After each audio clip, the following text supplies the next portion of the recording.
大家好，我係民建聯公屋聯會盧婉婷1號候選人。大家好，我係2號民建聯嘅郭芙蓉。大家好，我係3號嘅工聯會陳穎欣 Joey Chan。大家好，我係嚟自新民黨嘅候選人4號張文嘉。我係5號經民聯嘅莫以琪。荃灣同葵青係我成長嘅地方，亦都係我一路以嚟居住嘅地方。我嘅地區工作經驗超過16年，我同我嘅團隊處理個案超過過萬宗。我自細喺荃灣嘅天台屋成長，喺葵青區讀書。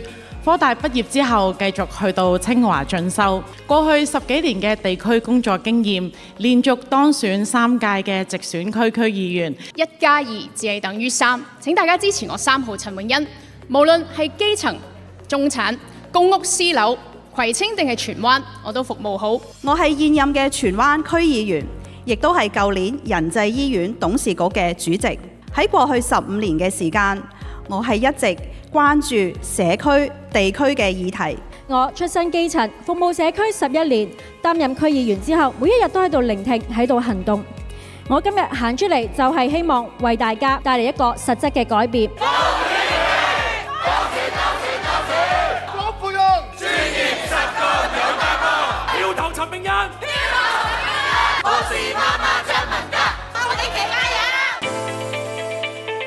第一，人才引入為本土經濟注入新嘅動力。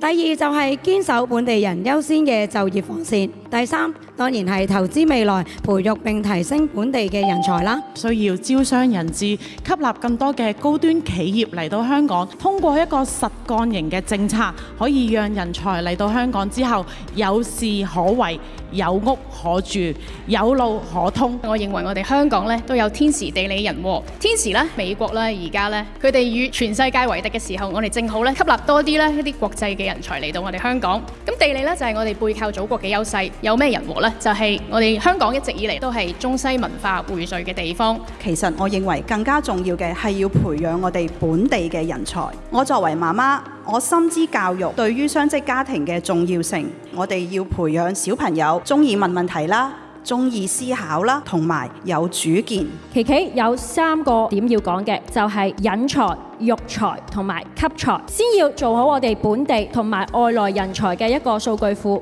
而喺育才方面，強化呢個國際教育樞紐，建議聯繫更多國際知名院校同我哋香港嘅院校合作。喺吸才方面，希望改革呢個學生簽證，便利提供更簡化嘅手續。一定係重推租置計劃。我哋覺得再推租置嘅時候，必須要有一個租金管理權嘅限制啦。而第二樣嘢呢，高樓齡嘅屋邨呢，必須要重置嘅，因為呢，有啲不能修補嘅地方呢，其實一定要居民遷出先能夠居住。其中一個重要嘅出路就係舊區重建。重建呢，有一個嘅關鍵詞就係地積比，呢個可以增加發展商呢舊區重建嘅動力，令到我哋成個區嘅一個規劃呢可以做得更加好。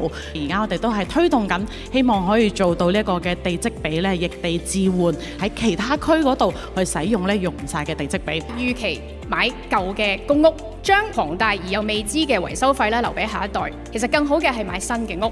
所以我哋工聯會青委咧，亦都做過調查研究，建議咧一個青年嘅置業儲蓄計劃，供款咧係講緊咧我哋工資中位數嘅2成啦，咁就可以咧經過一定嘅年期變為首期，政府咧就會確保咧可以有揀屋嘅權利。短期嘅政策，我哋而家係有過渡性房屋同埋簡約公屋啦。而中期嘅政策呢，我哋係建議加快居屋嘅供應。而長期嘅政策呢，係需要更多時間精力去思考。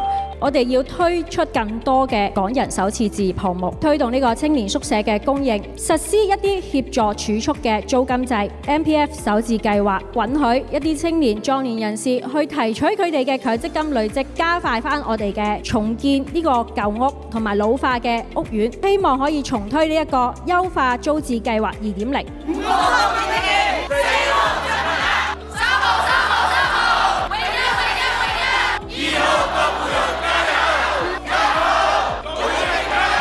大家記住喺12月7號踴躍投票。